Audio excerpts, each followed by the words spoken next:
Good afternoon, committee members. Bonjour à tous. J'ouvre maintenant la séance.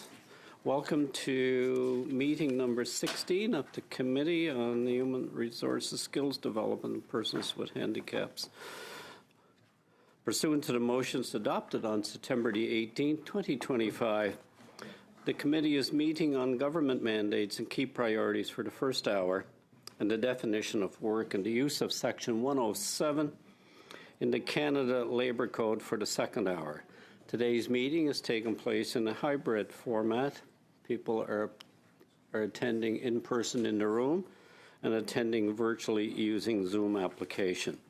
Before we begin, I would want to confirm to the committee that those appearing virtually have been sound tested and have been approved. As well, participants in this meeting have the option to participate in the official language of their choice. Please familiarize yourself in the room with the translation service. Ensure you're on the channel for the language you wish to participate in. And those appearing virtually, you can choose by clicking on the globe icon at the bottom of your surface. If there is an issue with translation, please get my attention. We will suspend while it is being corrected. I would also like to remind members to please mute your devices at this time and refrain from tapping or hitting the boom on the mic for the protection of our translators. As well, please direct all questions through the chair and wait until I recognize you before you begin speaking.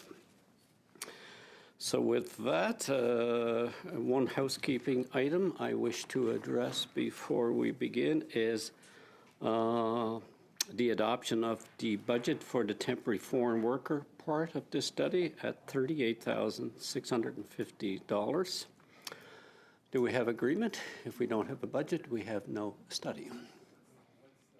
Temporary foreign worker program. That seems unusually high. $38,650. So there's more. There's two more witnesses that are chose to travel. It's simply ensuring that we have enough money that we don't need to ask for more money later. And it is what it is. Well, turn it down and there's no studies. Fine with me. Yeah. It's an estimated. Members, you understand this, that each time when you approve a study motion, there's a cost to doing it.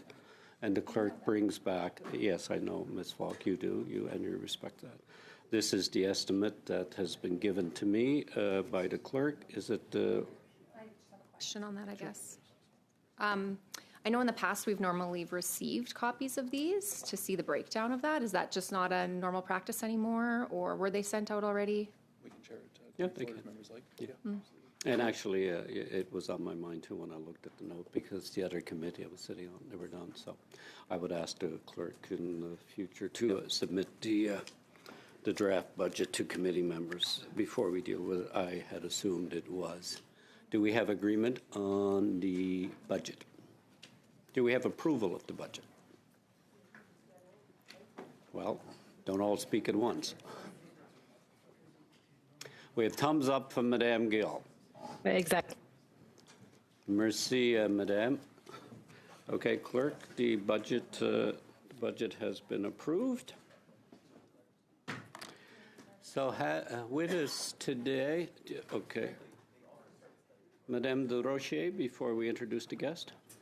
Yes, Mr. Chair, thank you. I just want to address the situation at the last meeting where I used language that was unparliamentary, and that's uncharacteristic of me, and I just want to apologize for that and retract my words. Thank you, Mr. Chair.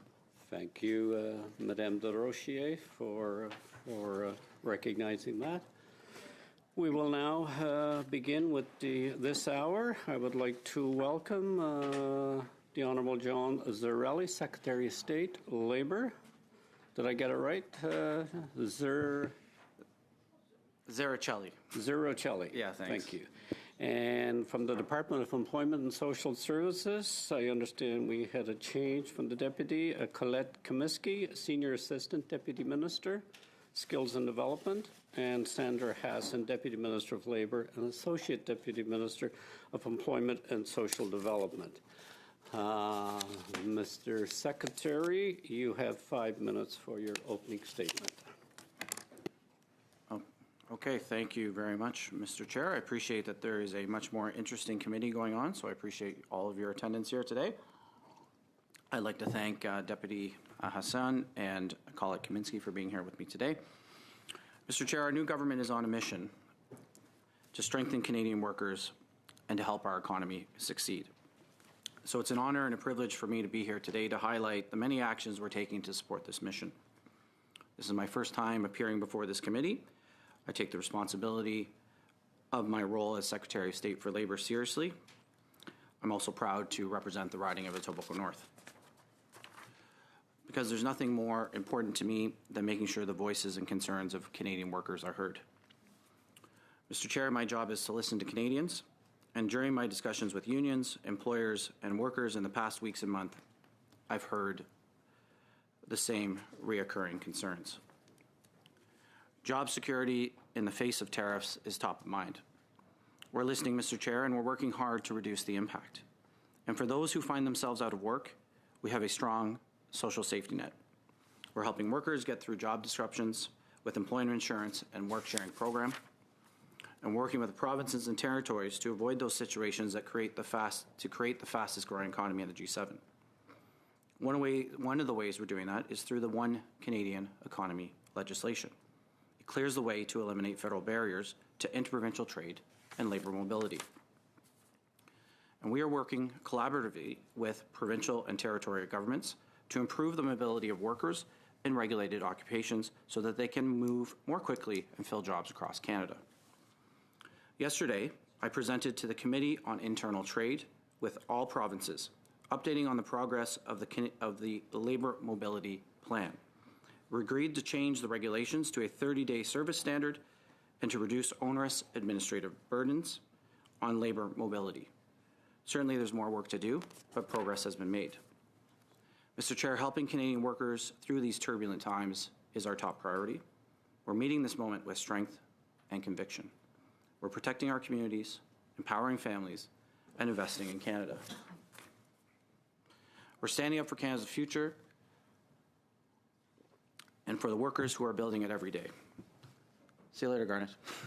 Next time. Our plan is to empower a new generation of Canadian workers, and Budget 2025 is at the heart of our plan.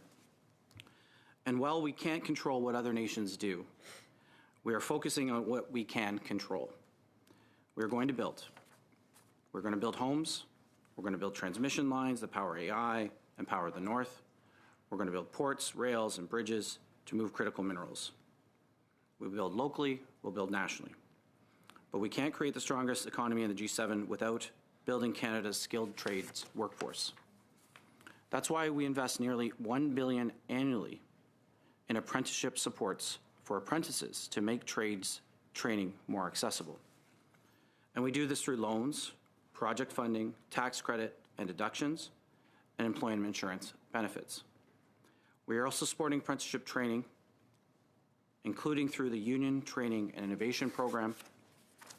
And in Budget 2025, we've doubled the funding with $75 million over 3 years.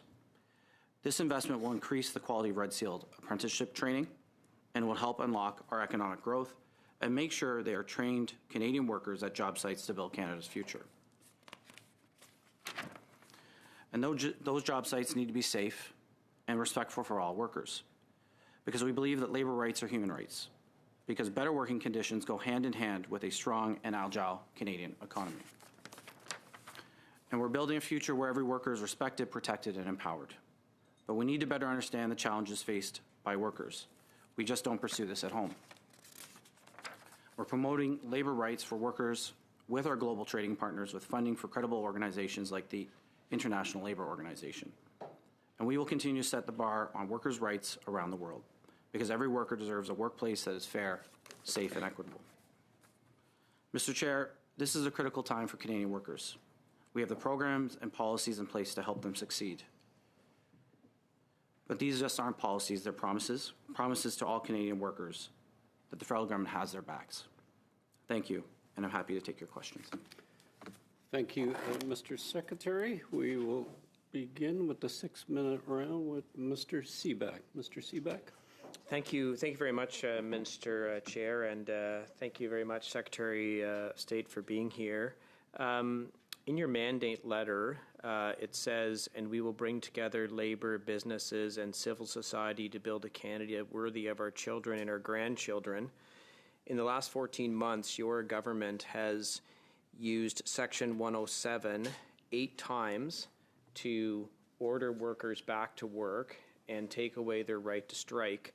How do you suggest that that is bringing business and labor together?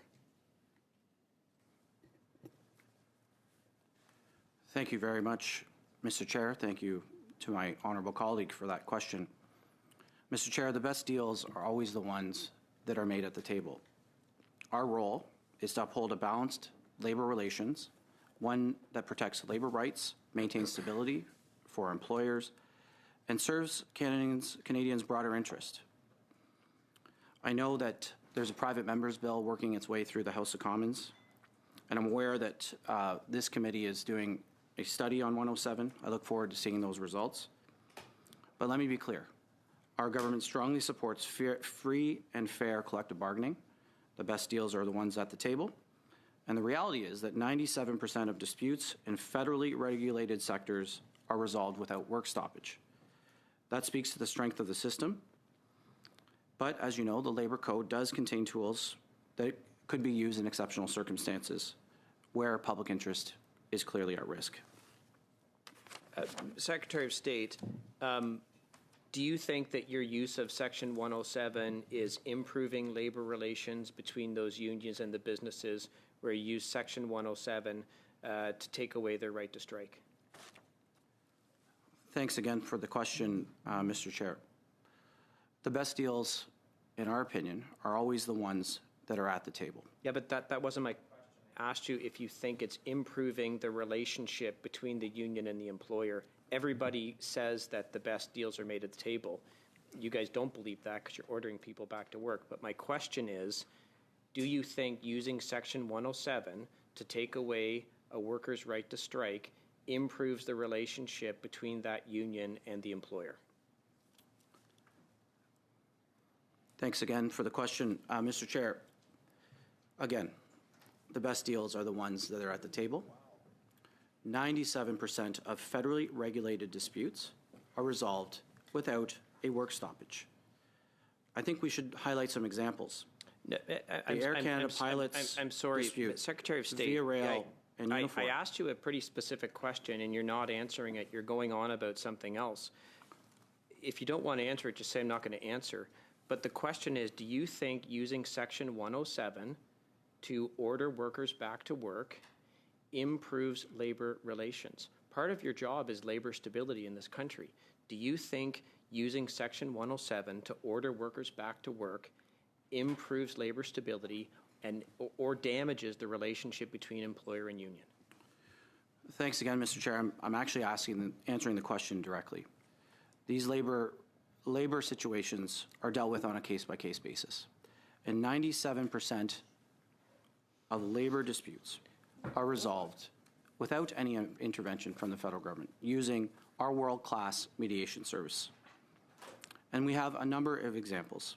Air Canada pilots and their union, Via Rail and Unifor, DHL Express and Unifor, the Vancouver Terminal Elevators Association, and grain workers. We don't need a list of things that were resolved. I was asking you whether you think they actually improve or worsen labor relations. And since you mentioned the Air Canada pilots, I actually have a letter from the Air Canada Pilots Association to Minister Hajdu, where they say, it is regrettable that the government intervention to end labor disputes in the federal sector has now become commonplace.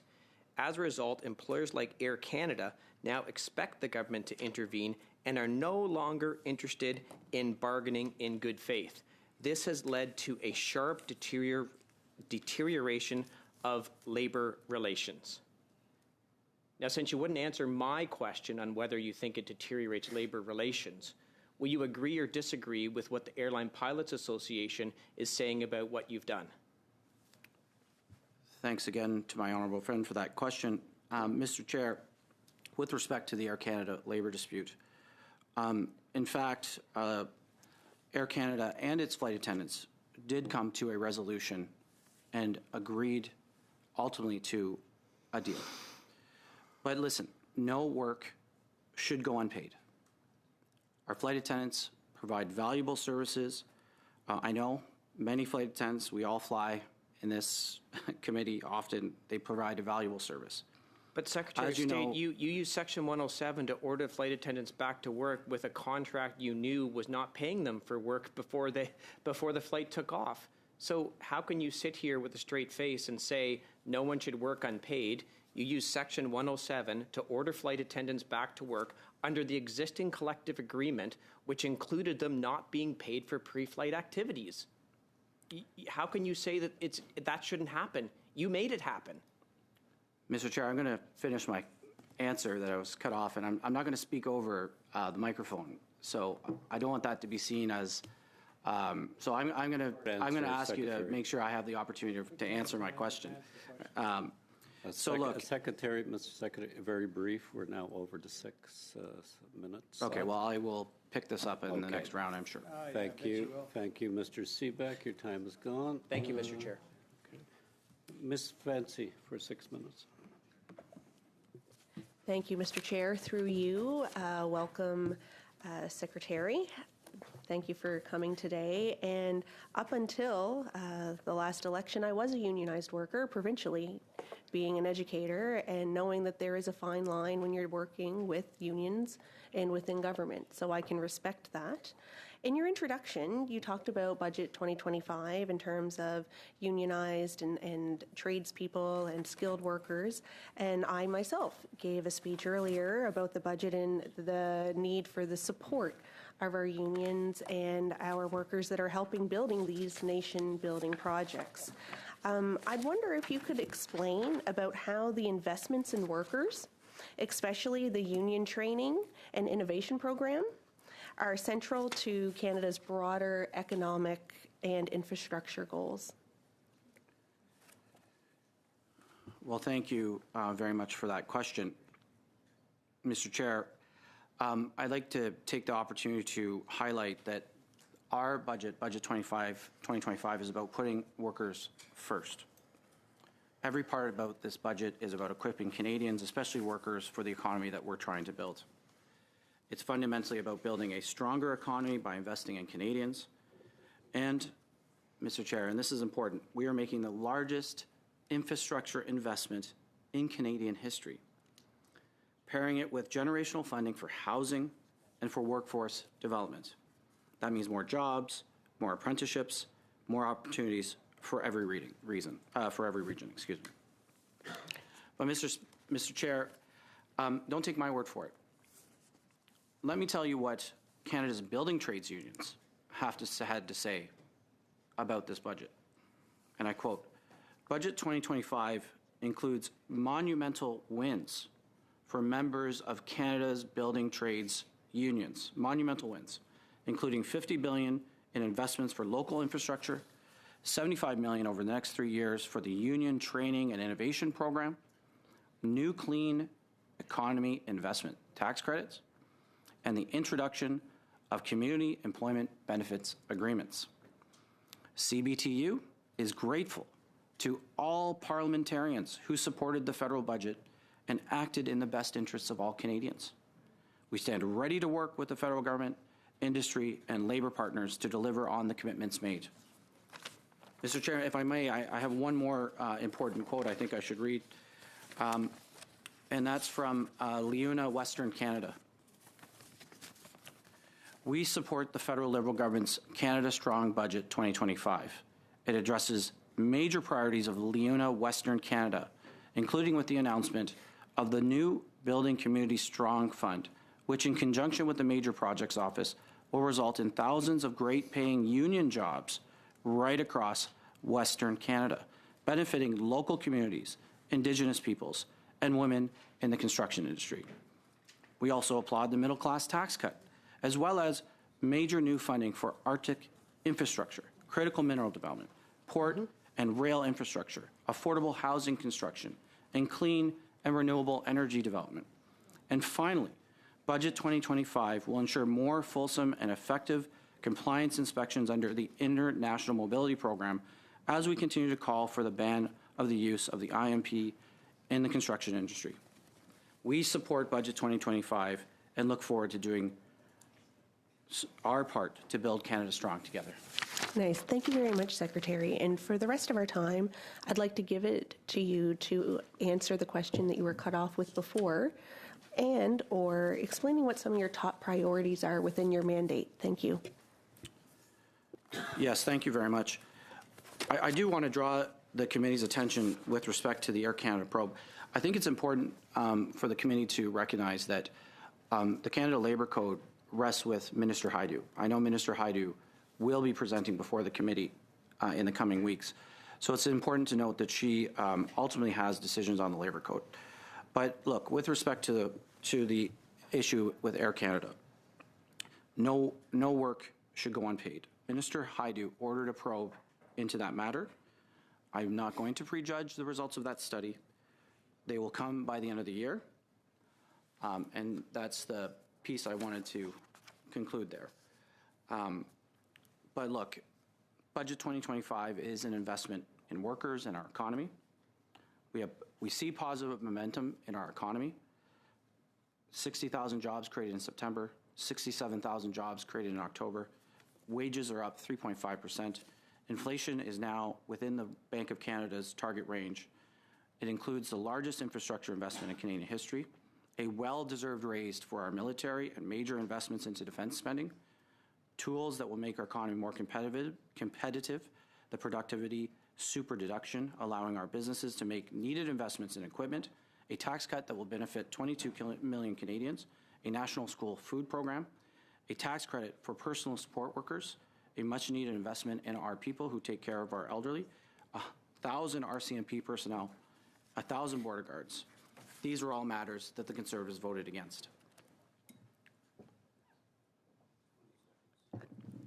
I'd just like to thank you for coming today and being able to explain your mandate and some of the things that you're excited about in working within your new role there, Mr. Secretary. Thank you. Thank you very much. Thank you, Ms. Fancy. Madame Gill, à vous pour 6 minutes. Ms. Gill, you have 6 minutes. Thank you, Chair, and thank you to the Secretary of State for being here today to answer our questions. I have a question for him, a request. Could we see exactly what his mandate is? We know that Mr. Carney did change tradition by not providing every Secretary of State or Minister with a mandate letter. It was a general letter, so would he kindly table his mandate so that we can see it?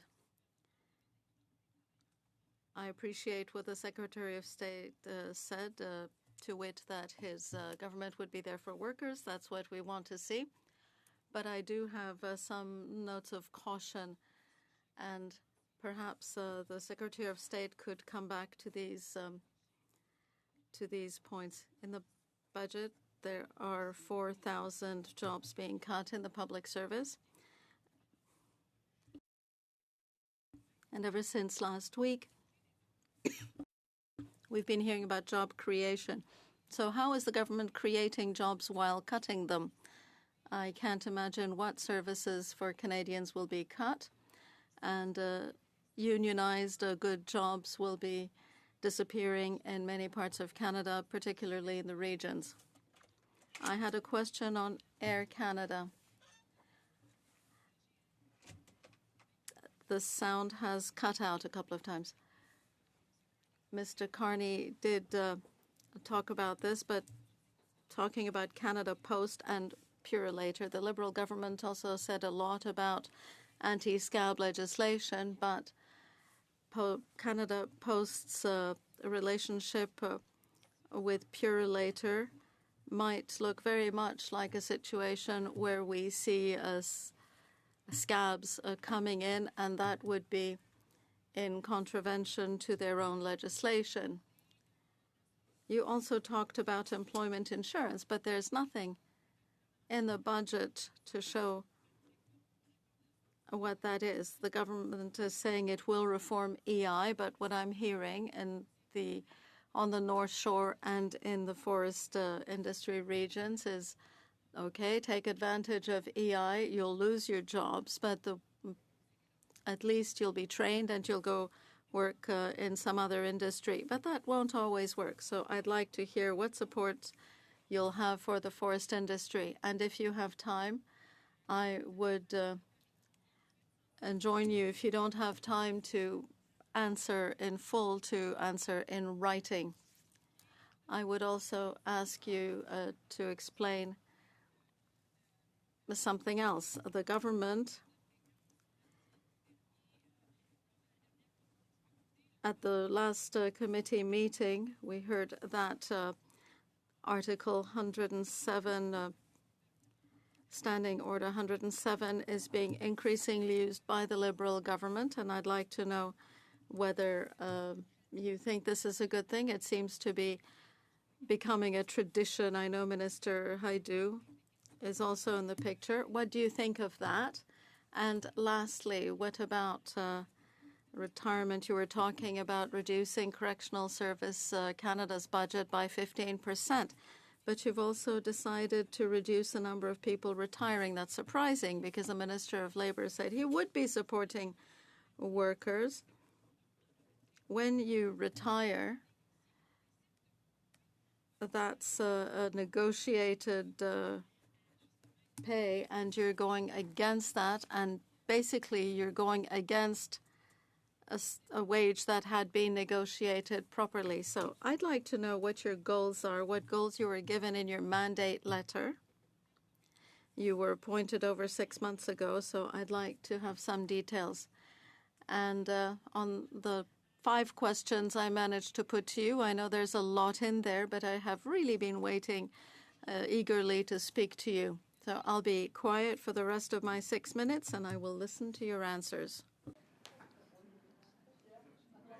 Okay, well, merci bien pour la question. Thank you for the question. There's a lot to unpack in your question. I'm sorry, I will be speaking English because my French is not good enough to provide a... Donc, look, I noted your request to provide some of these answers in writing, and we will do that to you, because there's a lot to cover, and I believe that I probably have less than a minute left to get back to you. But let me be clear about the mandate. We're focused on building a stronger Canada with skilled workers using Canadian steel, lumber, and aluminum. My mandate is to support Minister Hajdu in promoting safe and fair, inclusive workplaces while strengthening labor relations across federally regulated sectors. My work focuses on 3 areas: improving labor mobility to build one Canadian economy, expanding training and apprenticeship pathways to lowering costs and improving quality of life, and supporting a more resilient economy by ensuring workers can succeed in the jobs of today and tomorrow. I might just turn in a minute. Mr. Secretary. Okay, well, That is it. Thank you. We now have to move on to Mr. Reynolds for 5 minutes. Thank you, Mr. Chair, and thank you, Mr. Secretary of State, for coming here today. One of the Prime Minister's priorities in the spring on his mandate letter was, I'll quote, building one Canadian economy by removing barriers to interprovincial trade and identifying and expediting nation-building projects that will connect and transform our country.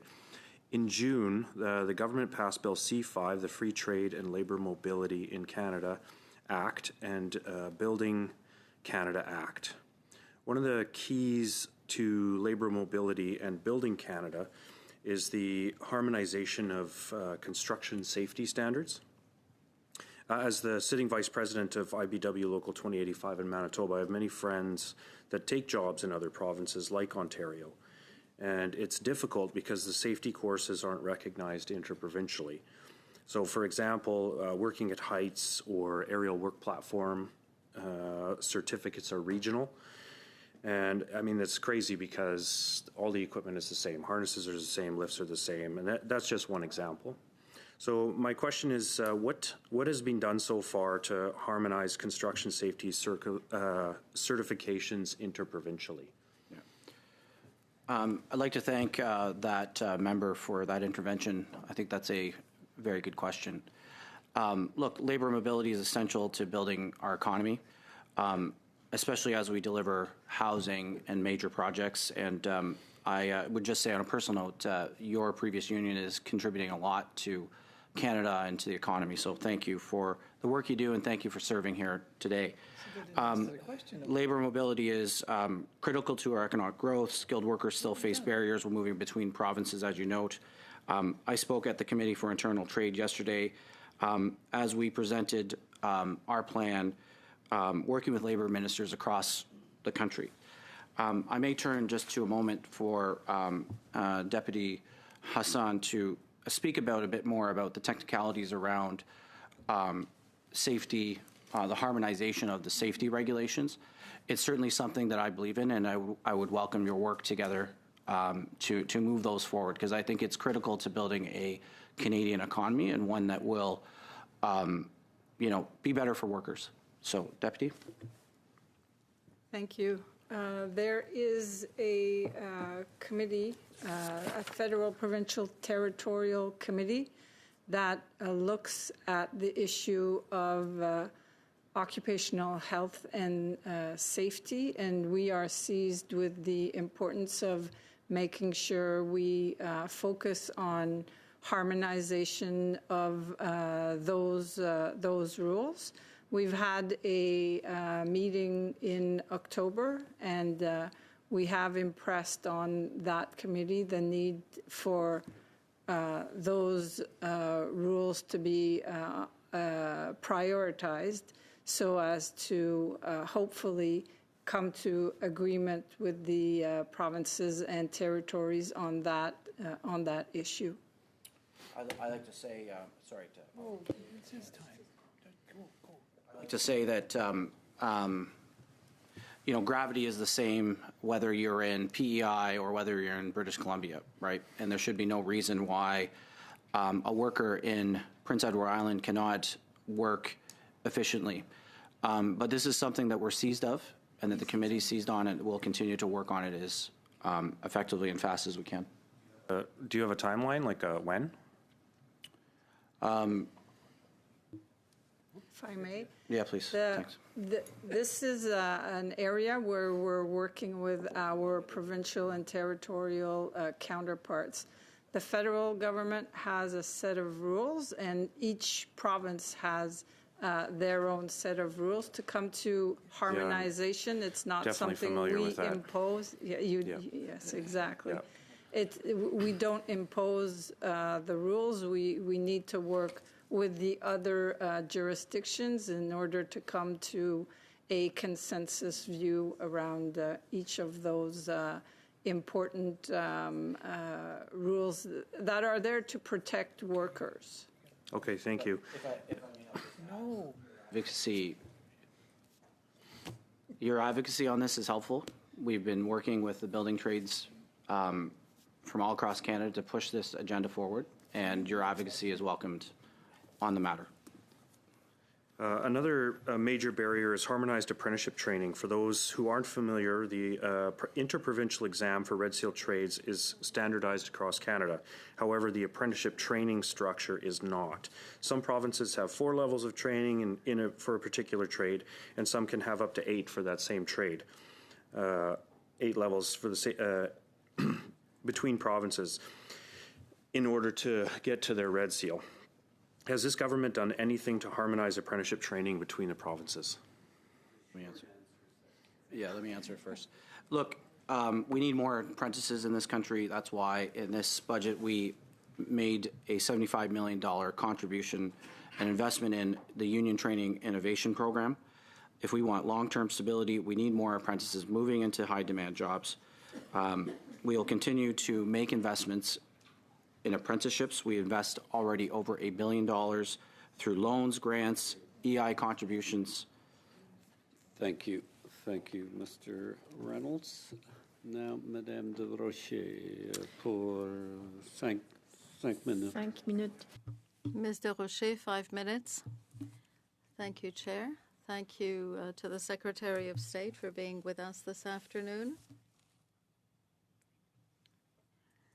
including the advocacy work you've done in recent months to make sure that Budget 2025 would include tangible measures to help Canadian workers, particularly in the trades, the skilled trades, because we'll really be needing them in the months and years to come. Could you, and I'm asking this as part of our role in housing, we understand the construction needs and we understand the dearth of construction workers to move all these projects forward. Can you tell us how expanding internships, training, and apprenticeships, how expanding those programs is going to support the government's agenda to double construction and to build more? Well, thank you very much for the question, and thank you very much. Apprenticeships are essential to Canada's growth, especially as we build housing and major projects, as you mentioned. You know, the federal government plays a key role as a funder and supporter, and every year we invest $1 billion through grants, loans, tax credits, and supports like the labor mobility deduction. We are seeing strong growth, including women in the red seal trades, and with 593,000 job openings expected in the next 10 years.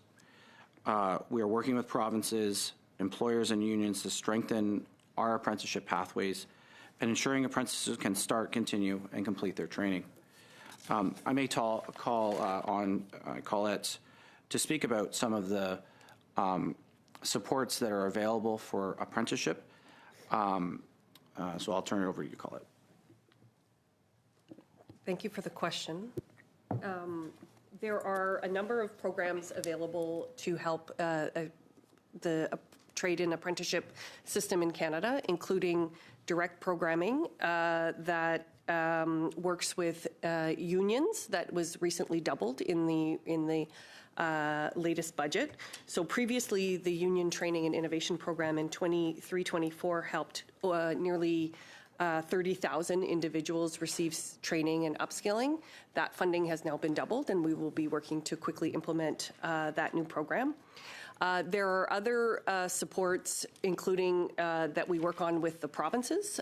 So the labor market development agreements, for example, will help hundreds of thousands of individuals move from displaced occupations into new occupations. And the latest funding that we have implemented as part of the tariff response plan, $570 million over 3 years to help displaced and impacted workers through tariffs. A major priority through that funding will be to support the skilled trades. But those are just a few examples of the programs that help in this space. Thank you. Thank you. And just on that, and maybe this is more of a question for one of the Deputy Minister or for you, Secretary, but can you share some examples of how these kinds of programs help smaller communities and projects in rural areas and how it's helpful? Sure. So one example, to give a tangible example, is a project we did with the operating engineers, Local 955, where over a course of 3 years, we helped diversify heavy equipment operator and crane operator apprentices to ensure that we move from paper-based methods and physical attendance to allow for audiovisual upgrades, new computing, online learning, and that allows us to reach rural and remote communities fees easier than requiring people to have to move to the training. This one example helped 1,800 individuals, including over 800 from equity-deserving groups, reach and have accessible and access to training and upskilling to enter and advance in the skilled trades. And where was that program? Pardon me, I don't have the that's exact okay. location. I was It was just in curious. Local 955. I can get you the exact location. Thank you. Thank you. 3 seconds? 20. 20 seconds. Anything you'd like to add? I'm sure there'll be more opportunity to have a conversation, but I do want to highlight the personal support worker tax credit and what the SEIU had said about the budget. It means more money in the pockets of PSWs. It means more care workers at the bedside for Canadian seniors and a stronger, more resilient public health care system. Thank you, Mr. Secretary, Madame Durocher. Madame Gill, pour 2 minutes et demi. Merci. Ms. Gill, 2.5 minutes. Thank you, Chair. Once again, thank you to the Secretary of State for being here today. I talked about the mandate letter. In practical terms, you talked about building Canada strong with a budget. What are your 5 goals? And I mean yours. I believe Mr. Carney has given you a relatively free hand, and that's perhaps why you don't have a very detailed mandate letter. But what are your 5 goals? I'm sure that over the past 6 months you've been able to establish what these are, and I'd like to hear them. And once you have been in your position for 4 years, if it is 4 years, what will you hope to have achieved by then? Building Canada strong is one thing, but it's quite abstract. What would you like to do in practical terms? Thank you for the question. Look, my role is in supporting Minister Hajdu in her role as the Minister of Jobs and Families. And so I'm working closely with her on a number of areas. First, strengthening partnerships between unions and employers, improving labor mobility, expanding apprenticeship and training programs. And particularly, the Prime Minister's tasked us with supporting those missions across the government, from credential recognition to workforce development, ensuring... Je m'excuse, Monsieur le Secrétaire d'État. En fait, je pense... I apologize. I think you're reading something, and I understand that your purpose is to support the minister. I'm sorry, there was a problem with the interpretation. Ms. Gill's sound does occasionally cut out. Thank you, Chair. I was saying that you were reading something and telling me that your job is to support Minister Hajdu. But what are your own goals? I believe that as Secretary of State, you have your own will. We all come to politics with ideas and a desire to help people. What are your goals during this, during your term? What do you want to achieve in practical terms? Secretary. Okay, merci bien pour la question. In summary, it's to help workers get better skills, get better jobs. D'accord. Donc, I see. Ms. Gill, thank you. Thank you. Oh, I thought some of my time hadn't been counted. Mr. Seebeck, for 5 minutes, please. Thank you very much, Mr. Chair. In your response to the question from my colleague from the bloc, you said you considered your role to, one of your roles to be to strengthen labor relations. So I'm going to go back to the questions that I was asking before and ask you, do you think that the government's use of Section 107 8 times in the last 14 months strengthened labor relations in this country? Well, thank you very much, Mr. Chair. I appreciate the question from my honourable member. Look, our role is to uphold balanced labor relations in Canada, one that protects workers' rights, maintains stability for employers, and serves Canadians' broader interests. And that's what's key to keeping our economy moving forward. Mr. Chair, I'm aware that this committee is conducting a study on 107. I'm aware that there's a bill moving through Parliament discussing 107. But again, this government strongly supports free and fair collective bargaining. The best deals are the ones at the table. Yeah. And the reality is that 97% Secretary of State, my question was 20 seconds. I let you go on for a minute, and you didn't answer it. So I'm going to put something to you. The head of QP Air said, and this is a quote from them, the Liberal have talked out of both sides of their mouths. They say the best place for this is at the bargaining table. Now, when we're at the bargaining table with an obstinate employer, the Liberals are violating our charter rights to take job action. Section 107 has had a corrosive effect on the bargaining environment in recent years. Do you agree or disagree with that statement, that Section 107 has had a corrosive effect on the bargaining environment in recent years? And Mr. Lepofsky will be here later, so I'm going to make sure he's aware of your response. Well, thank you, Mr. Chair, for that question. Look, no work should go unpaid, and that is why Minister Hajdu ordered a probe into the very specific issues around the Air Canada dispute with airline attendants. With all due respect, and I'm not Minister, going to prejudge the study. That wasn't my question. My question wasn't about a study into unpaid work. My question was whether you agree with the statement that your use of Section 107 has had a corrosive effect on the bargaining environment. If you don't want to answer it, you could say, I'm not going to answer that. But reading prepared notes that are unrelated to the question doesn't actually help anyone.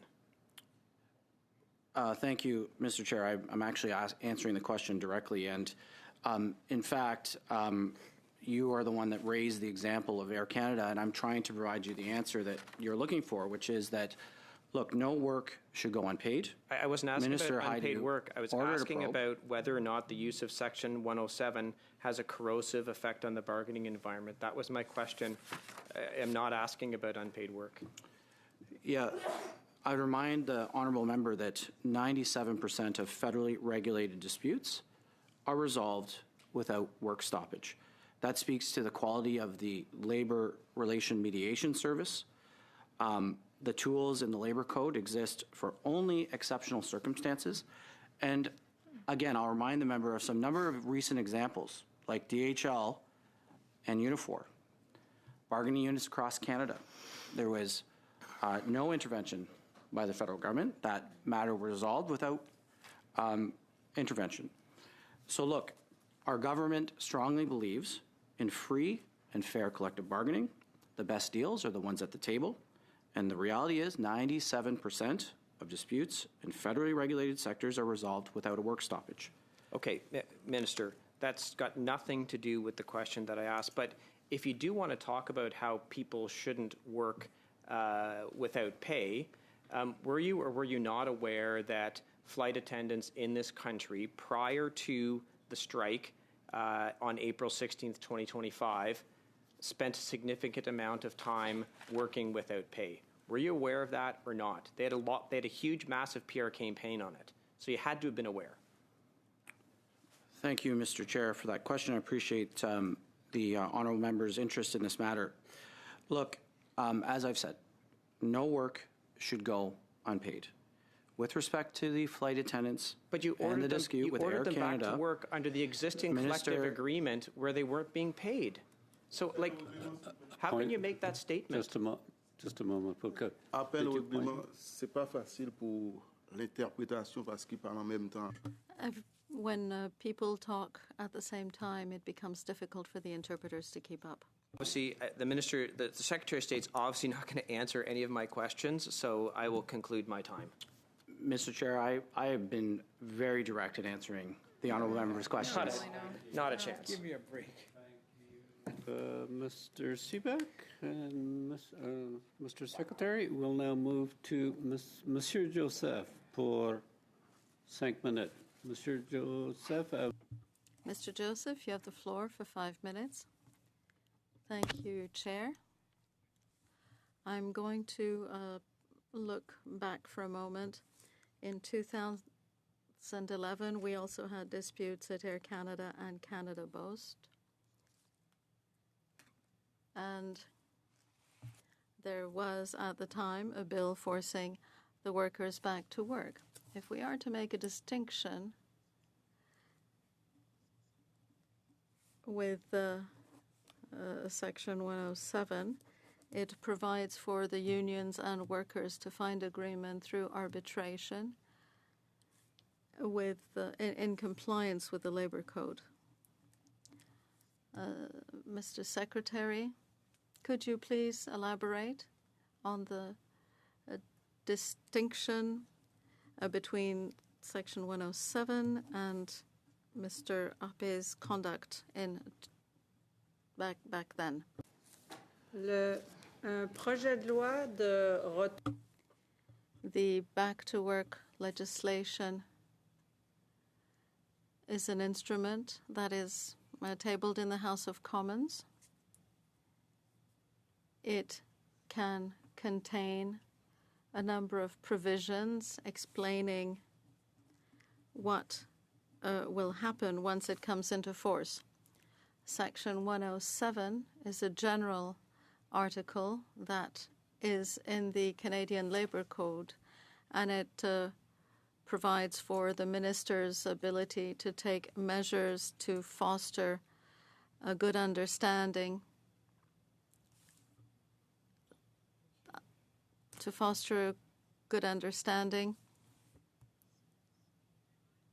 It is a general provision that is found in the Canadian Labour Code. So, unless I'm mistaken, the Back to Work legislation at the time was deemed to be unconstitutional. Je n'ai pas la décision. I don't have the decision before me, the decision as such, so I cannot speak on whether a bill had been deemed unconstitutional on the grounds on which that decision was based. Mr. Secretary of State, we know that there are quite a number of programs that have been set aside by the government, or enhanced by the government. The apprenticeship strategy, the training programs for union training and innovation.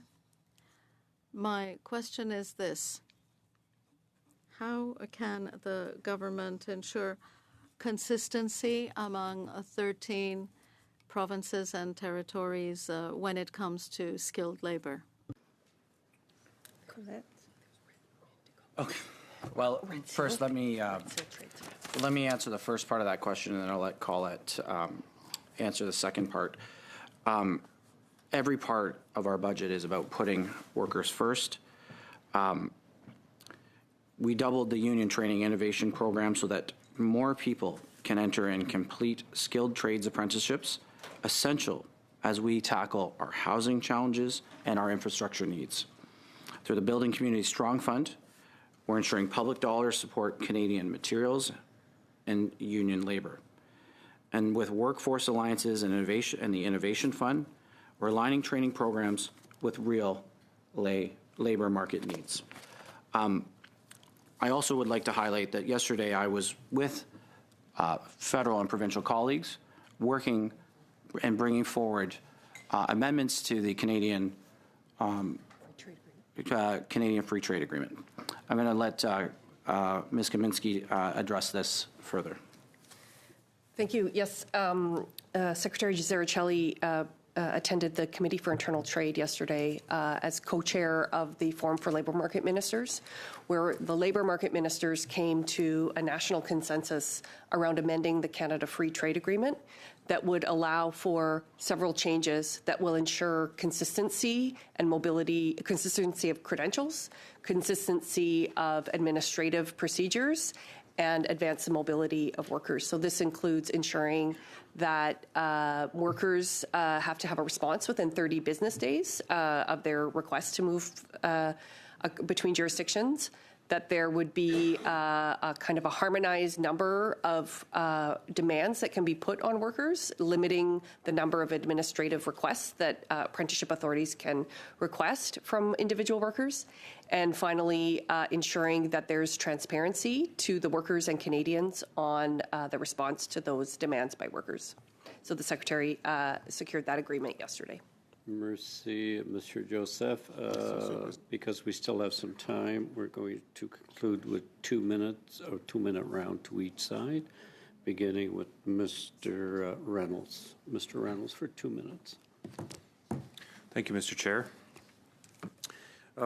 Recently, we saw the Stellantis use foreign labor for the construction of the Nexstar battery plant in Windsor. Shutting out Canadian tradespeople, and Stellantis recently hinted that they are planning to move Canadian jobs in the auto sector down to the United States. This Liberal government gave them billions of dollars of taxpayer money and Canadian market access, and what we got in return was jobs for other countries. What is this government doing to protect Canadian tradespeople and make sure that this doesn't happen again? Thank you very much for the question to my honourable member. Look, the Stellantis situation is unacceptable. I know the Minister of Industry has written them and has commenced legal proceedings against Stellantis. So let me be clear. I've been traveling the country. I've met with forestry workers. I've met with workers in the auto industry. My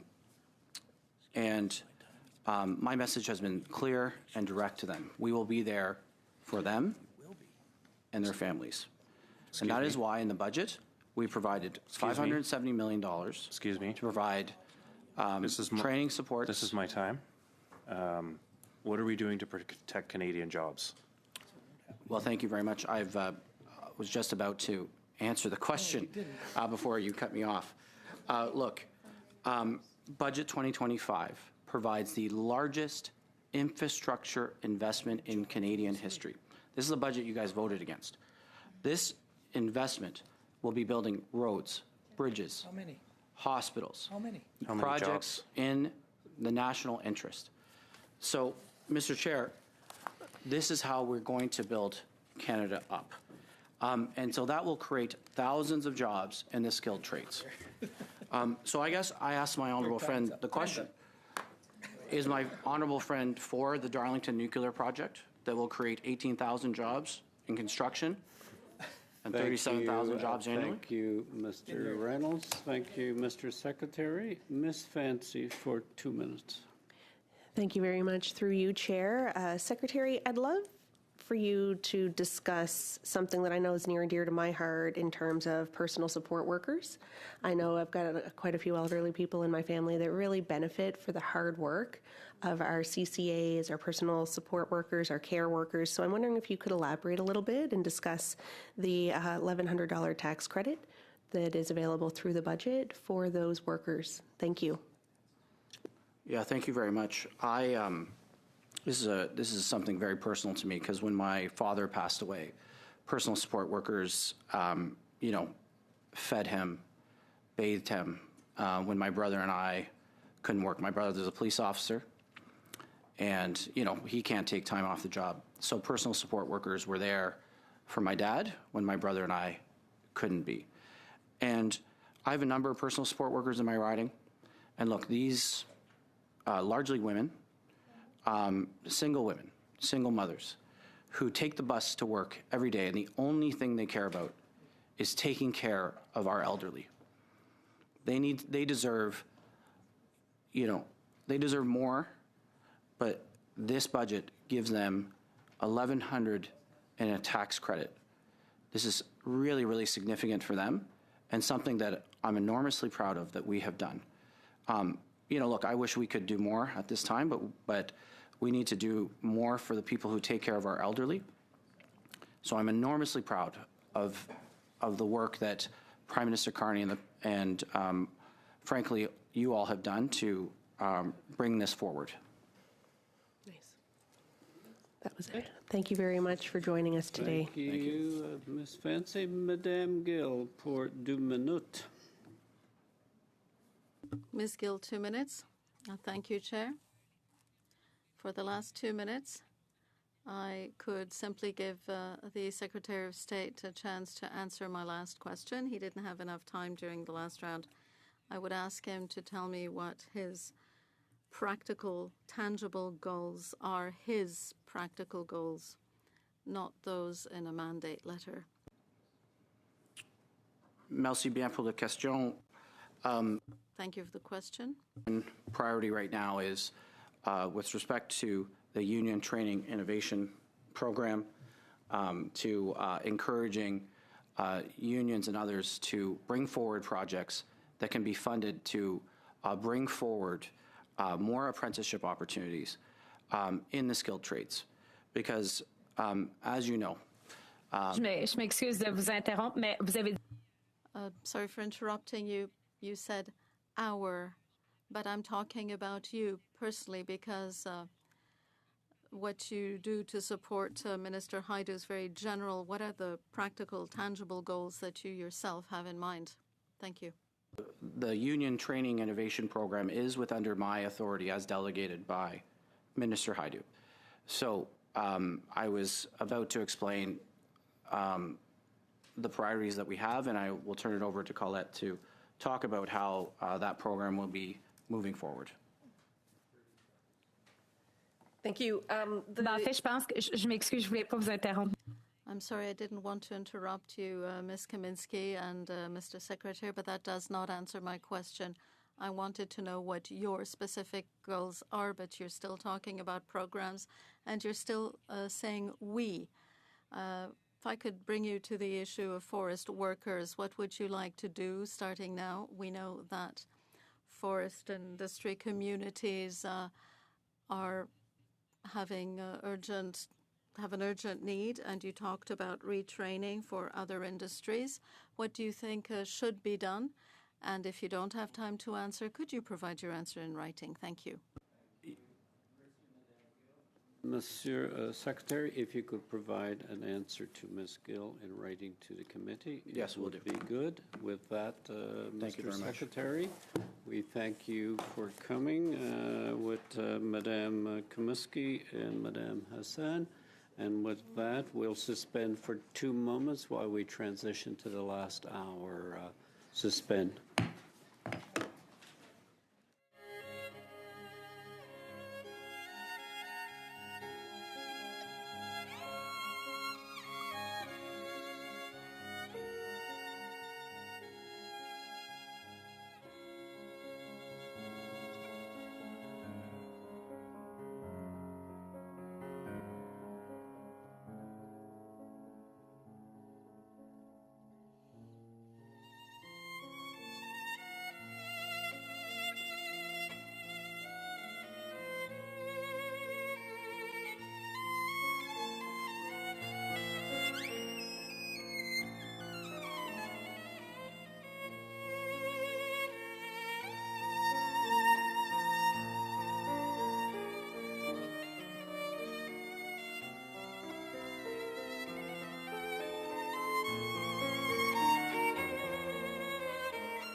I would ask the witnesses to take their seats, please, as we begin the second hour of today's study. And the second hour is on the definition of work and the use of Section 107 in the Canada Labour Code.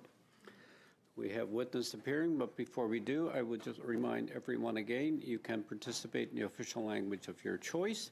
If there's an interruption in translation, please get my attention. We'll suspend while it's corrected. Please direct all questions through I, the chair, and wait until I recognize you before you proceed. As well, please refrain from tapping the boom on the mic for the benefit of the protection of the translation. And if you brought devices with you, please put them on silence mode so they do not go off during the meeting. So today, for this hour, we have three groups. From the Airline Pilot Association International, Captain Tim Perry, President, ALPA Canada. Canadian Federation of Independent Business, Jasmine Guinet, Vice President, National Affairs. Christina Santini, Director, National Affairs. And from the Halifax Longshoremen Association, Kevin Piper, President and Business Agent. We'll begin with Captain Tim Perry, and each group you have 5 minutes. When you get to 5, I'll say thank you, and I would like you to wrap up shortly thereafter. So we'll begin with Captain Perry. You have the floor. Good afternoon. Thank you for the opportunity to appear before the committee. My name is Captain Tim Perry. I have been a professional pilot for over 22 years. I am presently a current and qualified Boeing 737 captain at WestJet Airlines and proudly serve as the ALPA Canada president.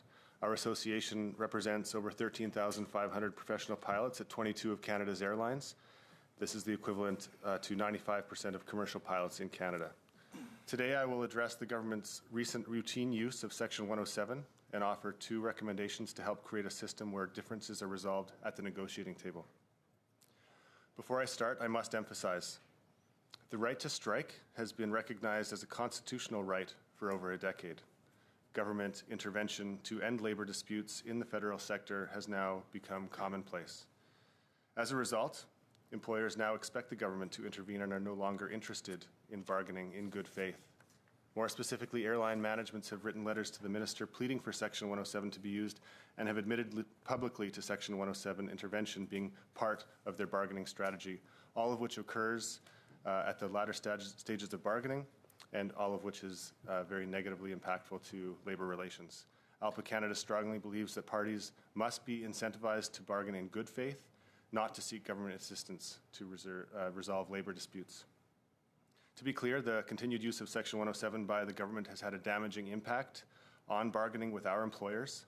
Its continued use as a routine tool tips the scale towards employers and erodes the principle of fair and free collective bargaining in Canada. As such, we support the removal of Section 107 from the Code.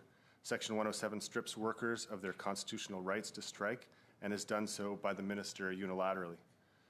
In the Canada Labour Code, Section 107 is entitled additional powers, meaning that these powers are residual in nature. It should be noted that the minister also has the authority to appoint mediators, for instance, appoint an industrial commission, or order a vote of the union membership on the employer's last offer. Moreover, it is ALPA Canada's view that the continued misuse of Section 107 represents a symptom of broader issues within the bargaining process under the Code, and we propose the following for the committee's consideration. First, any analysis of whether Section 107 should remain in the Code should not be conducted in a vacuum. While changes like replacing the term expedient with necessary or providing the board with specific authority to review a minister's decision under Section 107 are worth considering, the committee should also examine Part 1 of the Code, specifically Sections 48 through 90, to explore potential improvements to the bargaining process. Ultimately, any proposed changes will require a broader, longer-term tripartite consultation process that meaningfully balances the interests of industry, government, and labor. Second, consideration must be given to providing incentives to bargaining collective agreements without having to resort to the notice of dispute provisions within the Code. Isn't that what we all want? Fewer disputes. To provide context, the bargaining period timelines in Section 50 of the Code currently only requires the parties to meet and commence bargaining, but puts no guardrails around what follows during the open bargaining period. We suggest that an initial bargaining period be established, for example, 4 to 6 months, which would then be followed by a 30-day mandatory mediation period with a minister-appointed mediator prior to the notice of dispute. This would do 2 things. First, it would oblige the parties to focus on bargaining during the initial period. Too often, employers show up to the bargaining table poorly prepared and unable to discuss the issues at hand. Second, mediation would allow for third-party involvement prior to the formal notice of dispute, help to reduce the number of open issues, and incentivize the parties to resolve issues before the formal notice of dispute stage. At the end of the 30-day period, the parties could either agree to carry on an open bargaining or embark upon the conciliation process. This reduces the ambiguity of when mediation will happen. Should there be a notice of dispute, ALPA Canada suggests that the conciliation period be reduced from 60 to 45 days and that more powers be given to conciliators, including a requirement to provide a formal report to the minister and/or arbitrator and/or consideration given to requiring the parties to withdraw proposals under certain limited circumstances. Currently, the number of actual days spent bargaining in the conciliation process is limited, and overall the process in the aviation sector is largely ineffective. Reducing the length of the conciliation period should incentivize the parties to focus on negotiations from the beginning, rather than relying upon that time for everything to come together. To summarize, Section 107 should never have been normalized, and its misuse undermines constitutional rights and destabilizes labor relations. We urge the committee to recommend reforms that restore balance and incentivize good faith bargaining to take place at the negotiating table. Thank you very much, and I look forward to your questions. Thank you, Captain Perry. Monsieur Guénette. Hello, everybody. We would like to thank the committee for this kind invitation. My colleague and I will share the speaking time allocated for the opening remarks. The Canadian Federation of Independent Business represents 100,000 small business owners. We have members in all sectors of the economy and in all regions of the country. Canadian SMEs are very concerned about the negative impact of labor disputes in federally regulated sectors that can have on their business, their employees, and the economy in general. Small businesses are the collateral damage. Small business are the collateral damage of those work stoppages. And often union will launch strike, not just to hurt the employer, but to deliberately hurt businesses in the economy. Last year, Canada Post strike during the holiday season is the perfect example of that.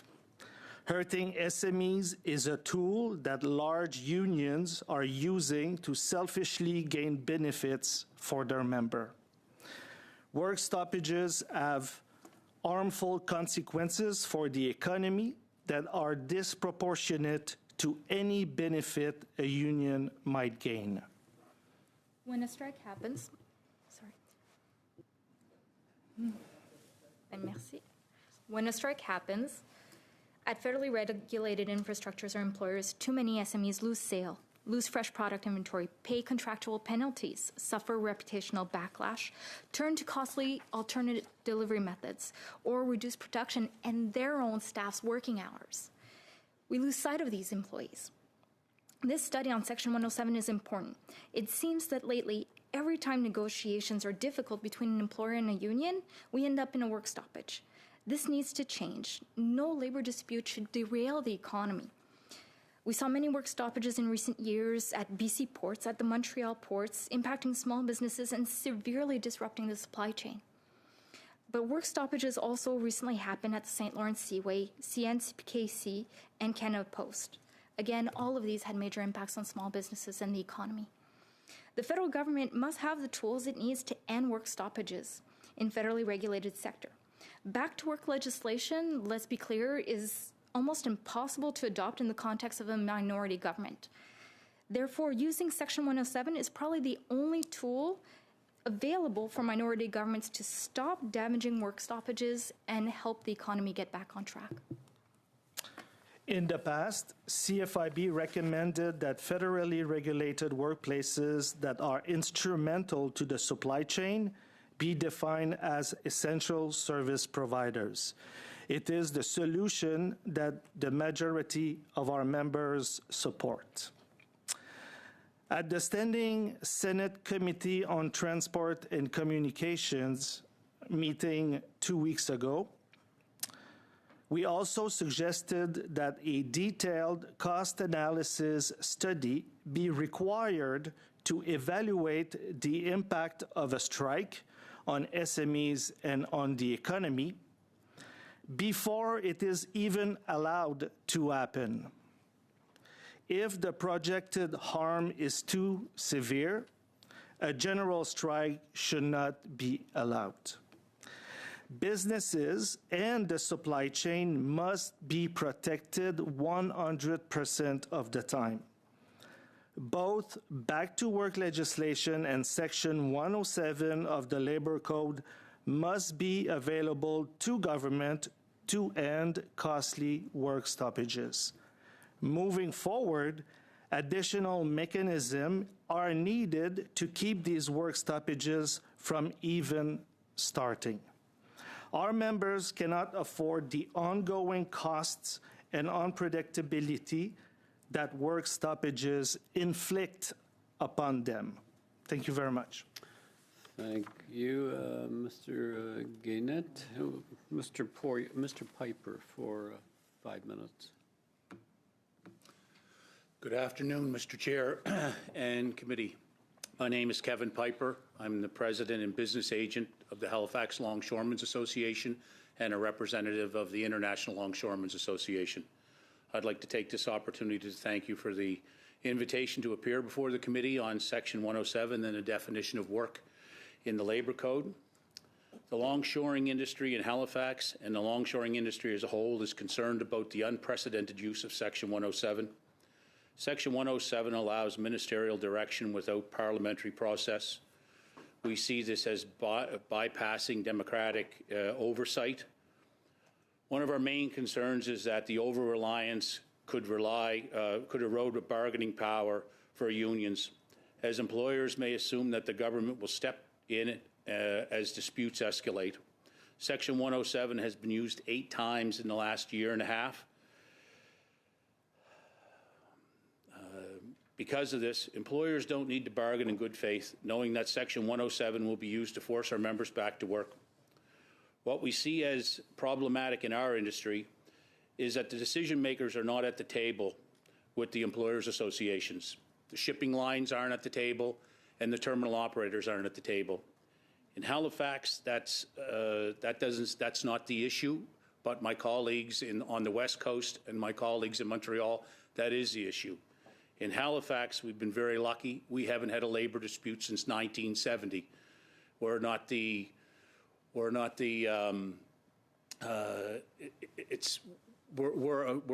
anomaly, I guess, is what I was trying to say.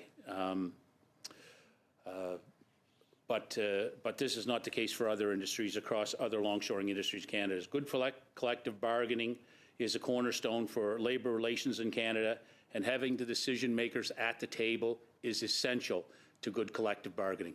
Thank you. Thank you, Mr. Piper. We will now begin our first 6-minute round with Mr. Seebeck.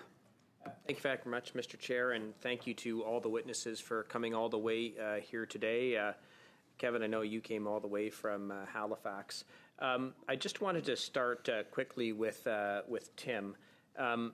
Tim, there were, when we talk about work disruptions, there were 845 work disruptions in Canada in 2024. To me, this seems to be an increasing problem. 8 uses of Section 107 in the past 15 months. I don't know if you heard or were watching, but I asked the Secretary of State for Labor if he thought that the use of Section 107 is deteriorating labor relations between the employer and the union. He didn't really answer the question. I'm being kind by saying that. What do you think the effect of this use is on employers and unions? Thank you for the question. The use of Section 107, there's no doubt about it. It erodes labor relations. And there's a lot of reasons for that. I think it's fair to say that, well, I'll back up. I don't think it's fair to say that any labor disruptions are simply the result of unions going on strike. That's a myopic view. It's the result of a breakdown in labor relations. It's a breakdown of collective bargaining. So, and it takes both parties to bargain responsibly in order to achieve a fair and good outcome. So when Section 107 is used, it removes any incentive to bargain in good faith in the period leading up to what could possibly amount to being a dispute. Because the employer knows Section 107 is coming, so they don't have to really bargain, and then we seem to end up there anyway. So that's why we end up, one of the reasons we end up there is because the employer knows the government's going to intervene with 107 because they used it 8 times in the last 15 months. I mean, I think it's pretty clear that it's becoming part of the plan, if not the plan, for certain employers. I mean, we know that. We have letters in writing to the minister asking for them to invoke Section 107.